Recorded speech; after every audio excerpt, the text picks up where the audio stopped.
भारतीय news broadcast में आपका स्वागत है। चलिए नजर डालते हैं आज की मुख्य खबरों पर। गोवा मुक्ति दिवस 19 दिसंबर को मनाया जाता है और इसका गोवा के इतिहास में अपना महत्व है। यह वो दिन था जब गोवा को भारतीय सशस्त्र बलों और नौसेना की मदद से पुर्तगालियों के प्रभुत्व से मुक्ति मिली थी। ग्रेटर नोएडा के पैसिफिक वर्ल्ड स्कूल को ईमेल के जरिए बम से उड़ाने की धमकी मिली। स्कूल के कर्मचारियों ने तुरंत पुलिस को सूचित किया। पुलिस, फायर ब्रिगेड और बम निरोधक दस्ता मौके पर पहुंचा और स्कूल परिसर को खाली कराकर जांच की। बाद में पता चला कि यह एक फर्जी सूचना थी। पुलिस मामले की जांच कर रही है। Jagran hitech awards 2024 phone of the year का खिताब सैमसंग गैलेक्सी S24 अल्ट्रा के नाम रहा, जबकि 50,000 से कम की रेंज में बेस्ट स्मार्टफोन के लिए Vivo V40 Pro ने बाजी मारी। इस समारोह के tech partner media tech partner LIC और हॉस्पिटैलिटी पार्टनर पुलमन होटल है। यह इवेंट रॉकेट शिप फिल्म्स द्वारा समर्थित है। Manufacturer of the year 4 wheeler का पुरस्कार Hyundai इंडिया ने जीता। पूर्व कृषि मंत्री और राज्यसभा सांसद शरद पवार ने संसद भवन में बुधवार को पीएम मोदी से मुलाकात की। इस मुलाकात के बाद पवार ने कहा कि उन्होंने अनार के किसानों को लेकर पीएम मोदी से बात की ही। सूत्रों ने बताया कि पवार के साथ सतारा के 2 किसानों ने अनार का तोहफा पीएम मोदी को भेंट किया है। पुष्पा 2 के प्रीमियर शो से पहले हैदराबाद के संध्या थिएटर में 4 दिसंबर को हुई गोलीबारी में घायल हुए बच्चे की हालत गंभीर बनी हुई है और उसे वेंटिलेटर सपोर्ट पर रखा गया है। हैदराबाद के किम्स कडल्स अस्पताल द्वारा मंगलवार को जारी स्वास्थ्य बुलेटिन के अनुसार 8 वर्षीय तेज को डॉक्टरों द्वारा देखभाल में रखा गया है क्योंकि उसकी न्यूरोलॉजिकल स्थिति में कोई सुधार नहीं हुआ है। कांग्रेस पर हमला जारी रखते हुए केंद्रीय गृह मंत्री ने कहा कि देश की जनता और संविधान ने उन लोगों को करारा जवाब दिया है जो कहते थे कि हम कभी आर्थिक रूप से स्वतंत्र नहीं हो पाएंगे। उन्होंने कहा कि आज हम 5वीं सबसे बड़ी अर्थव्यवस्था है। हमने ब्रिटेन को पीछे छोड़ दिया है। गृह मंत्री ने अपने भाषण के दौरान कांग्रेस की आलोचना भी की। दिल्ली के पूर्व मुख्यमंत्री अरविंद केजरीवाल ने बुजुर्गों के लिए संजीवनी योजना शुरू करने का ऐलान किया है। इस योजना के तहत 60 वर्ष से अधिक आयु के सभी दिल्ली वासियों का मुफ्त इलाज किया जाएगा। केजरीवाल ने कहा कि दिल्ली सरकार उनके इलाज का पूरा खर्च उठाएगी। इस योजना के शुरू होने पर दिल्ली के लाखों बुजुर्गों को लाभ होगा। राज्यसभा में अंबेडकर को लेकर अपनी टिप्पणी पर गृह मंत्री अमित शाह ने कहा कि संसद में बात तथ्य और सत्य के आधार पर होनी चाहिए। कांग्रेस अंबेडकर विरोधी पार्टी है, आरक्षण विरोधी है, संविधान विरोधी है। पार्टी ने सावरकर का भी अपमान किया, आपातकाल लगाकर संविधान के सारे मूल्यों की धज्जियां उड़ा दी। अभी एक फैशन हो गया है, अंबेडकर अंबेडकर अंबेडकर अंबेडकर अंबेडकर अंबेडकर। इतना नाम अगर भगवान का लेते हैं तो 7 जन्मों तक स्वर्ग मिल जाता है। भारतीय ऑफ स्पिनर रविचंद्रन अश्विन ने इंटरनेशनल क्रिकेट से संन्यास ले लिया है। उन्होंने तीनों फॉर्मेट मिलाकर 287 मैच खेले और 765 विकेट लिए। अश्विन भारत के दूसरे सबसे ज्यादा विकेट लेने वाले गेंदबाज हैं। उनसे आगे सिर्फ अनिल कुंबले हैं, जिन्होंने 953 विकेट लिए हैं। महाराष्ट्र के मुंबई में गेटवे ऑफ इंडिया से एलिफेंटा जा रही नीलकमल बोट डूब गई। बोट में करीब 80 यात्री सवार थे, जिसमें से 3 लोगों की मौत हो गई है। 66 लोगों का रेस्क्यू किया जा चुका है, बाकी लोग लापता है। बोट मालिक का आरोप है कि मुंबई से एलिफेंटा गुफाओं की ओर जाते समय अरब सागर में बुचर द्वीप के पास नौसेना की गश्ती स्पीड बोट ने नाव को टक्कर मार दी।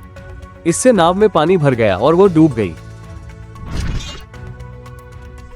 एक देश एक चुनाव के लिए संसद में मंगलवार को पेश हुए 129वें संविधान संशोधन बिल की समीक्षा के लिए बनने वाली जॉइंट पार्लियामेंट्री कमेटी JPC में कांग्रेस की तरफ से प्रियंका गांधी वारा शामिल हो सकती है।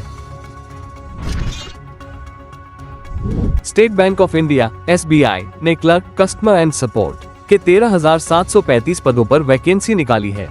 ये वैकेंसी राज्यवार अलग अलग निकाली गई है। उम्मीदवार ऑफिशियल वेबसाइट sbi.co.in पर जाकर अप्लाई कर सकते हैं। किसान आंदोलन पर सुनवाई के दौरान सुप्रीम कोर्ट ने कहा कि किसानों के लिए हमारे दरवाजे हमेशा खुले हैं। वे सीधे अपने सुझाव या मांगे लेकर हमारे पास आ सकते हैं या अपना प्रतिनिधि भेज सकते हैं। सुप्रीम कोर्ट ने खनौरी बॉर्डर पर आमरण अनशन कर रहे किसान नेता जगजीत सिंह डल्लेवाल की तबीयत पर भी पंजाब सरकार से जवाब मांगा। पंजाब के अटॉर्नी जनरल गुरमिंदर सिंह ने कहा, डल्लेवाल के साथ बातचीत हुई है। उन्होंने अपने मेडिकल टेस्ट करवाने से इनकार कर दिया है। उनके सभी जरूरी अंग सही तरह से काम कर रहे हैं।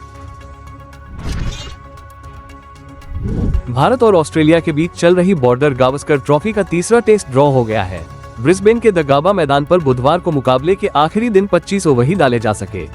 ऑस्ट्रेलिया ने भारत को 275 रन का टारगेट दिया था, लेकिन बारिश के कारण दिन का खेल रद्द कर दिया गया।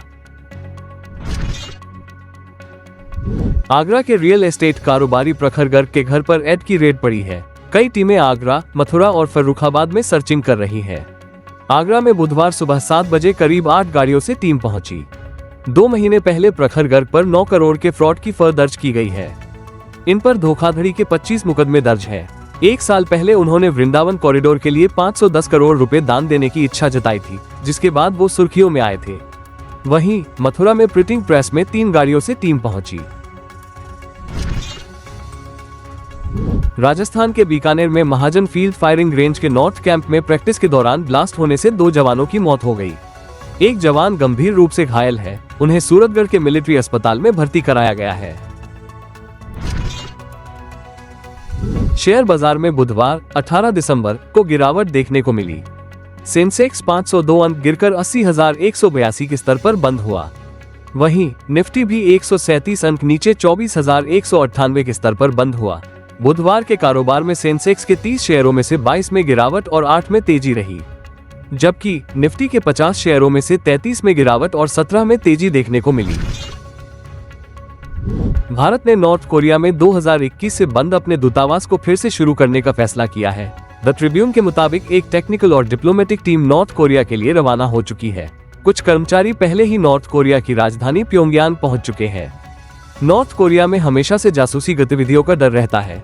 इसे देखते हुए 3.5 साल से बंद भारतीय दूतावास की पहले पूरी तरह से जांच की जाएगी। वन मोबिक्विक सिस्टम्स लिमिटेड, विशाल मेगा मार्ट लिमिटेड और साई लाइफ साइंसेज लिमिटेड के शेयर्स की कल यानी 18 दिसंबर को बाजार में लिस्टिंग हुई। वन मोबिक्विक का शेयर NSE पर 57.7% प्रीमियम के साथ 440 रुपए पर लिस्ट हुआ है। सोने चांदी के दाम में कल यानी 18 दिसंबर को बढ़त देखने को मिली है। India Boolean and jewellers association IBJA के अनुसार 10 ग्राम 24 कैरेट गोल्ड का भाव 208 रुपए बढ़कर 76,570 रुपए पर पहुंच गया है। इससे पहले सोने की कीमत 76,362 रुपए प्रति 10 ग्राम थी। चांदी का भाव भी 425 रुपए बढ़कर 88,950 रुपए पर पहुंच गया है।